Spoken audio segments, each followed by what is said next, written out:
Ok. Seigneur, nous te disons merci pour ce moment. Nous voulons remettre toutes choses entre tes mains. Toi qui as permis que nous venions aussi, nous prions que tu nous assistes. Seigneur, que ton esprit reste connecté à nous. Et nous te disons merci pour tout au nom de Jésus. Amen. Amen. Donc, nous pouvons donc voir ici dans le livre de Matthieu chapitre 3, le verset 11. La parole de Dieu nous fait comprendre, c'est que moi, je vous baptise d'eau pour vous amener à la repentance. Mais celui qui vient après moi est plus puissant que moi. Et je ne suis pas digne de porter ses souliers. Lui, il vous baptisera du Saint-Esprit et de feu. Amen. Maintenant, qui parle ici, c'est Jean-Baptiste. C'est Jean-Baptiste qui parle. Jean-Baptiste est envoyé comme celui-là qui devait préparer le cœur pour la venue de Jésus-Christ. Donc, la parole de Dieu l'a appelé la voix qui crie au désert. Amen. Donc, Jean a donc annoncé la parole. Jean a baptisé. Mais le baptême de Jean, ce n'est pas le baptême qui donne le Saint-Esprit. Le baptême de Jean, c'est le baptême des hommes. Donc, Jean parle ici comme lui, étant homme, envoyé pour préparer la venue de Jésus-Christ.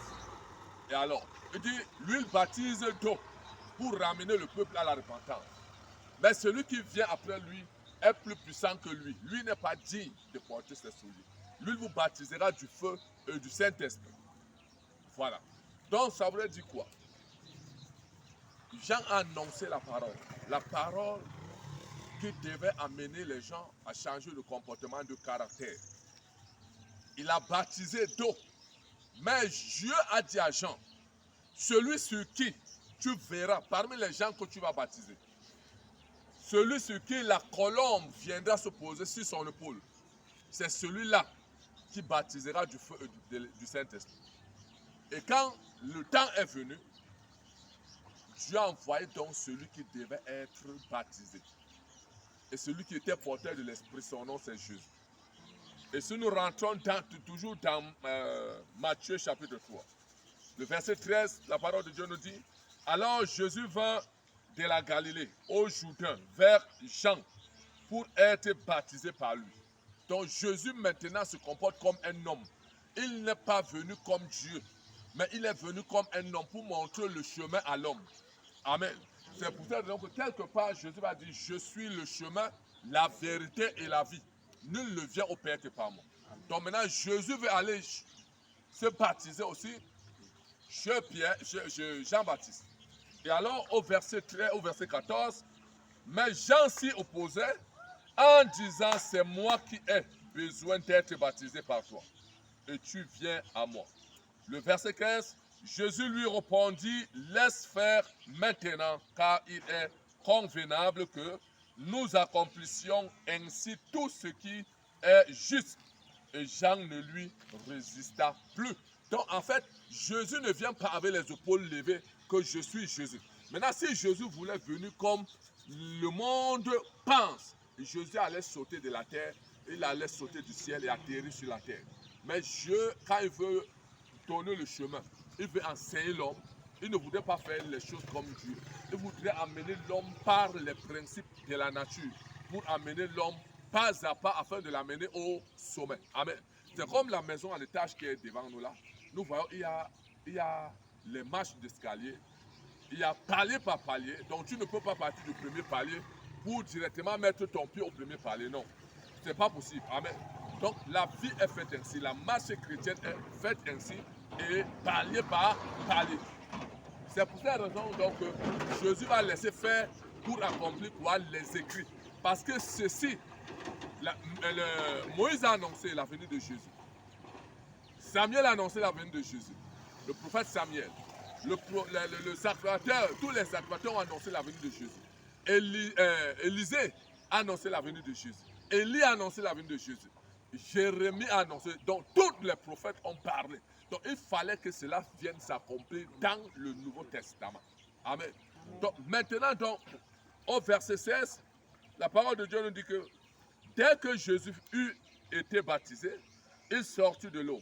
Et voici les cieux s'ouvrir et il vit l'Esprit de Dieu descendre comme une colombe et venir sur lui. Amen. Donc, l'Esprit de Dieu qui est descendu comme une colombe. Donc, lorsqu'on parle du Saint-Esprit, le Saint-Esprit a la nature de la colombe. Amen.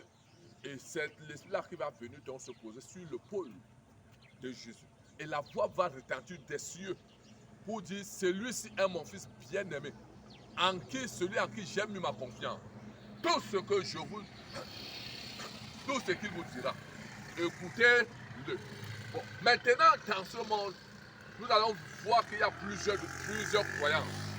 On a tellement formaté les têtes des uns les autres. On les a dit non, c'est les Occidentaux qui sont venus avec les dieux là. C'était dit non, nous on a nos dieux du village, on a les coutumes.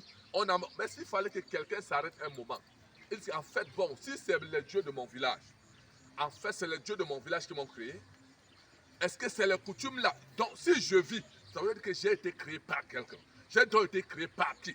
D'où je sors? Si chaque personne s'arrêtait un instant et se posait cette question, il trouverait la solution. Maintenant, il y a des gens, les marabouts, les charlatans, ils disent qu'ils sont forts, ils donnent la vie. En fait, si on s'arrête un temps, on se pose la question, qui a créé le marabout? Qui a créé le charlatan? En fait, il est humainement, il est humain comme nous. Il est fait de chair, de l'esprit et du sang comme nous.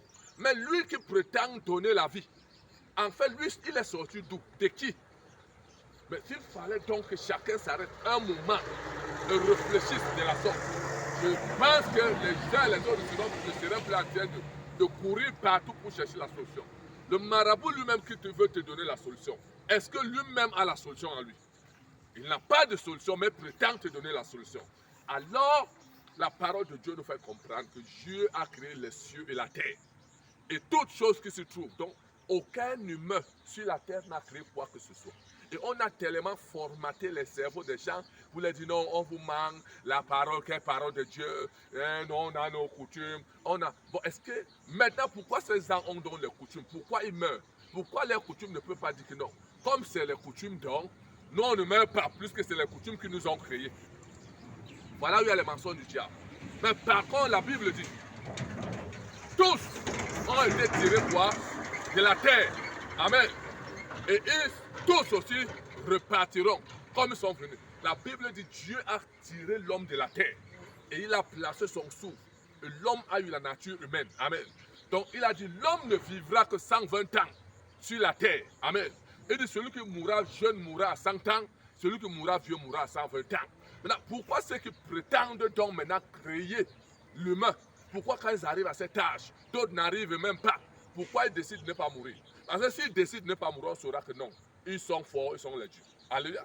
Mais maintenant, après, on va te dire, non, après cette vie, il n'y a plus une deuxième vie, on vit tout aussi. Bon, maintenant, comme ceux-là connaissent donc tout, bon, s'il n'y a plus une vie, eux-mêmes, ils sont sortis d'où? C'est donc là où la confusion rentre dans le monde.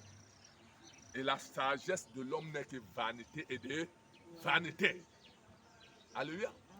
Donc, Dieu, avant que nous ne soyons sur la terre, avant que nous ne venions comme nous sommes là, nous étions dans Dieu. Amen. Parce que la Bible dit que c'est le souffle de Dieu qui est parti de lui. Comme il a pris la terre, il a soufflé. Donc son souffle est sorti de lui, c'est entré dans la terre. Et la terre a pris la nature de l'homme. Donc quelque part, il dit, l'homme, tu es venu dans la poussière et tu retourneras dans la poussière. Amen. Donc, maintenant, nous allons voir que les gens vont se glorifier. Ils vont avoir les richesses, ils vont avoir tout. Mais la finalité, c'est que quand quelqu'un meurt, on ne l'enterre pas avec la maison. On ne l'enterre pas avec la voiture. On ne l'enterre pas avec l'argent.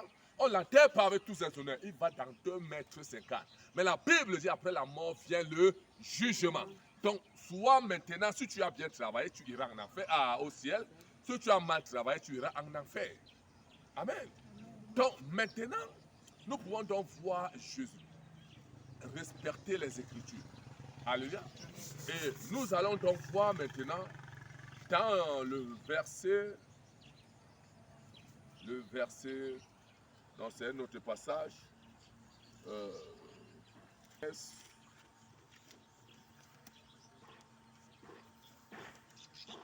Marc chapitre 16.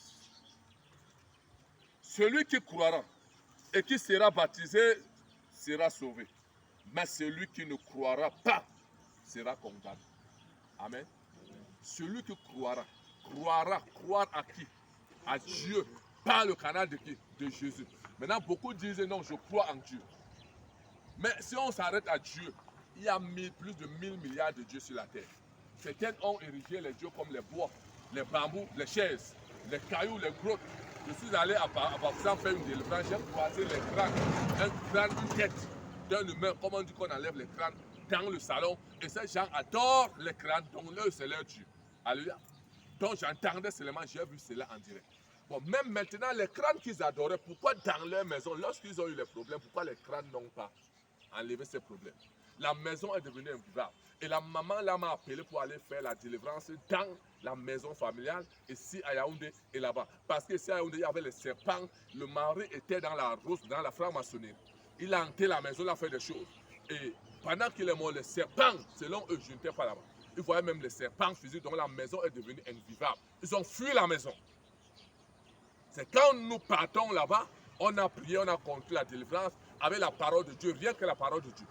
Les esprits là sont partis, la maison est devenue vivable. Je suis allé donc à Tchang, dans leur village, où j'ai croisé dans leur salon, parce qu'ils avaient une maison à côté où il y avait plusieurs têtes de crâne. Et une maman là-bas avait été chargée chaque matin pour aller peindre, mettre de l'huile, la nourriture dans ces choses. Et j'ai croisé ces têtes dans le salon. Amen. Donc pour eux, c'était leur Dieu. Mais malheureusement, ces dieux-là n'ont pas pu les sauver. C'est quand je suis venu avec la parole de Dieu, avec les prières que Dieu a ramené l'ordre dans leur famille. Ils ont donné leur vie au Seigneur. Amen. Donc c'est pour vous dire que parfois le diable, il manipule les gens, il amène les uns les autres à ne pas servir Dieu. Ils vont dire non, on vous trompe et tout. Alors que la parole de Dieu est là. Elle est la même hier, aujourd'hui et éternellement. Elle ne bouge pas. Donc maintenant la Bible dit, celui qui croira,